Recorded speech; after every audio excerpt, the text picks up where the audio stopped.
This edition of the Ridley Report is brought to you by Freaking.com. Dave Ridley here, signing in for ridleyreport.com. I'm standing here with Max Abramson of Seabrook, New Hampshire. Okay, I'm having to position these questions so I can see them. Anyway, Max moved to New Hampshire in 2004? Yep, I was one of the first 50 movers. In fact, I got here just before you did. What was your profession when you first moved here? I was a merchant mariner then, and I'm still a merchant mariner. As a matter of fact, I just got a job on tankers. Well, that's very cool. What was the hardest thing for you about moving up? You moved from Washington, right? The biggest single problem was contending with the weather. Had frostbite when I was a kid, so my fingers and toes really suffer when I'm out in the freezing cold, you know. And I should also mention, by the way, we're at a party today, which is at your house that you just recently bought in Seabrook. We'll come back to that later. But if folks are wondering, all the folks coming and going, it's because we're having a little party. But what was the best thing about moving up here for you? The best thing, actually, for me was closing on this house in Seabrook. You know, I wasn't expecting to find a town anywhere where the weather was this nice and where the taxes were also low at the same time. And to find a kind of, not just a state with liberty-minded people, but to find a town, especially so close to the ocean with so many liberty-minded people already here. Well, and 1/3 of the Board of Selectmen in this town in Seabrook are actually Libertarian Party members. Of course, there are only 3 members of the Board of Selectmen. But, actually, a second one who just got elected is a very liberty-minded property rights advocate and a small business owner also, and he's also a taxpayers advocate. So we've really got 2/3 of the board now. So we've got 2 of the 3 board members, or 2 of the 3 selectmen, are actually pro-liberty individuals. What was the trigger that made you want to move up here? Well, we didn't have quote-unquote personal triggers back then. It was just that I'd actually ruled out New Hampshire. I'd ruled out all the freezing cold states. I'd actually left Alaska in because I knew about Juneau and so forth. But I ruled out all the freezing cold states. But when New Hampshire was chosen, I just packed up my things and moved right away. I moved as soon as I got off my very next ship, and packed up the car and drove out here. And actually, that same car is sitting out in the driveway now. How has the move affected your quality of life? I think it's gone up because there's not so much traffic out here. Of course, the taxes are lower. There's not too much crime. You know, there aren't too many problems out here. There seem to be a lot more economic opportunities in this area, at least this part of New Hampshire. There seems to be a lot going on.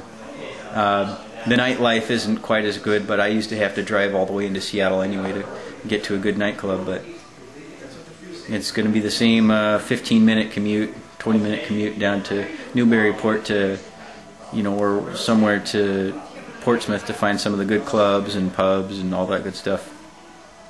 What kind of activities, you know, politically or, you know, just activist activities have you found yourself drawn toward here?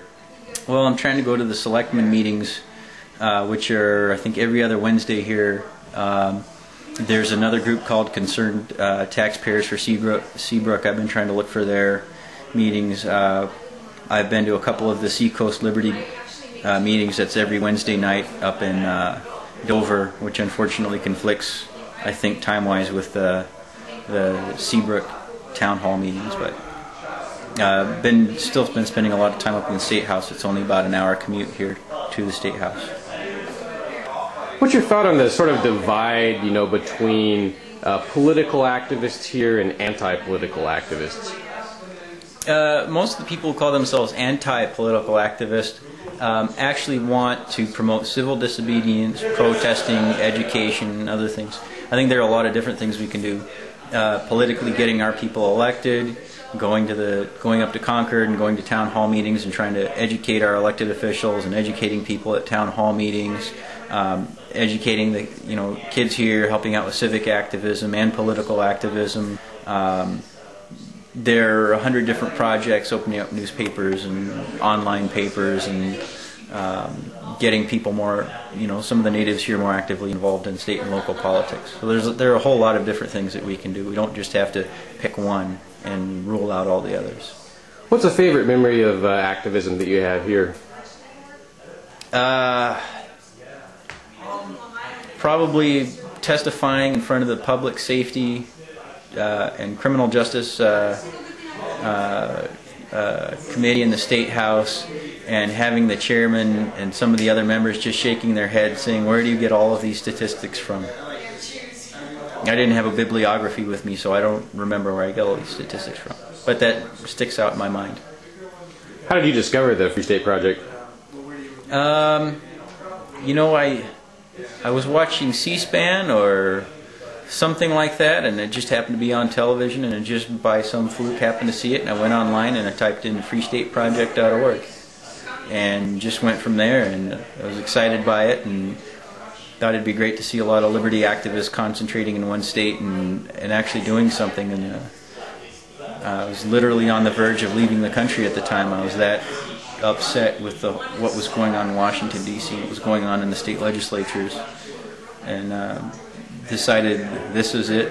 This is the last big push for protecting our constitutional rights in this country. Any thoughts you would have for folks who are kind of thinking about moving here but haven't done it yet? Well, you've got to live in some state, so might as well live in the freest state in the country. It's the lowest tax state in the country.